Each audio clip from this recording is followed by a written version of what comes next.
Last week I saw The Boy That Cried Werewolf on Svengoolie. One thing to mention, yes, this is coming out after Maven's The Littlest Vampire review, but this isn't like an actual response. This is more, oh shit, I need to do something. One of the things just happened to be a coincidence that I'm doing this about maybe week, actually no, about a few days now. So, the original, which I'm surprised there was an original, Boy That Cried Werewolf, is one of those ones best described like when you watch Ernest Scared Stupid.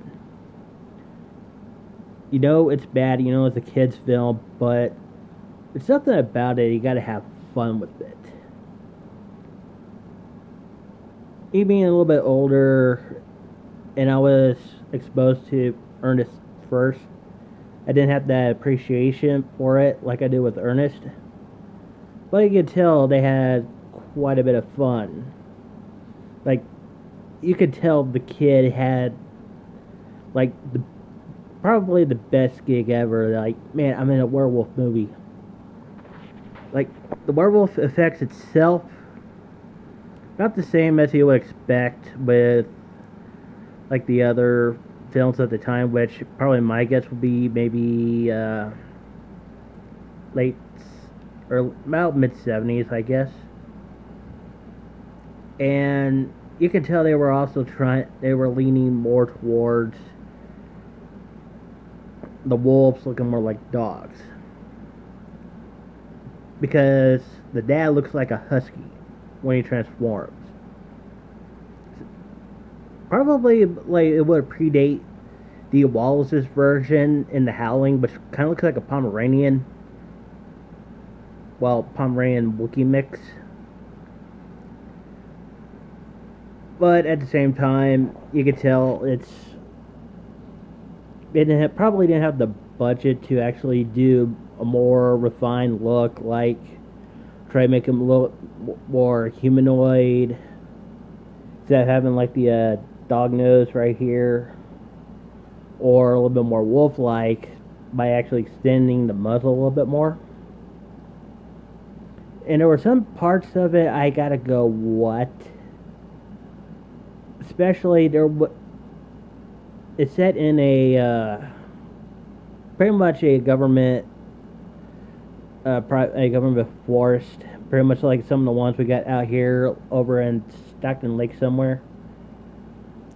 That government runs it. They just go out and make sure everybody's being safe. And there's a hippie cult. I'm not quite sure if it's supposed to be like an actual cult or if they're actually hippies. Both, neither. I have no idea. It's like an attempt at dudism without the actual movie, The Big Lebowski, and I'm like, again, it's one of those ones. Because of the shock value, I was in a more state of what than I would like say having my ass off or making my head up against the wall.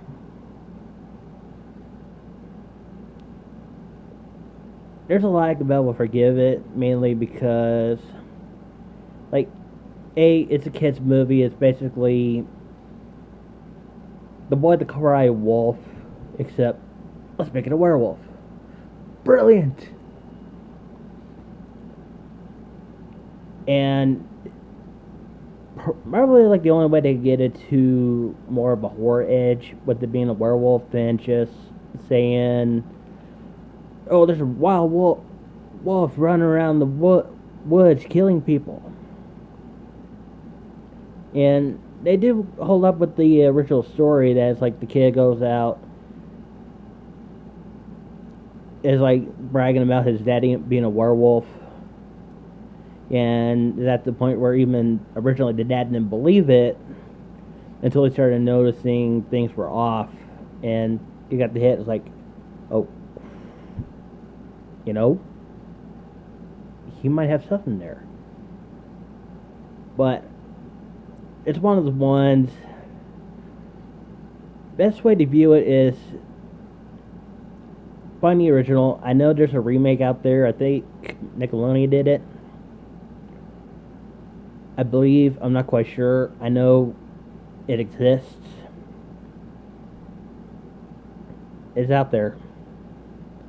Watch the 70s version first, or they'll find it on like Svengoolie.com, because I'm not sure if he keeps full episodes on this website. That's how I've seen it, literally last week on his show. In fact, I'm watching this Island Earth right now. Yeah, I know the sound's muted, just so that I can get this out of there real quick. But anyways, the Bloody Quiet Werewolf, it's enjoyable. Not on the same level as how I enjoyed Ernest Scared Stupid, but it's like a step down. I can still watch it. I can still enjoy it, roughly.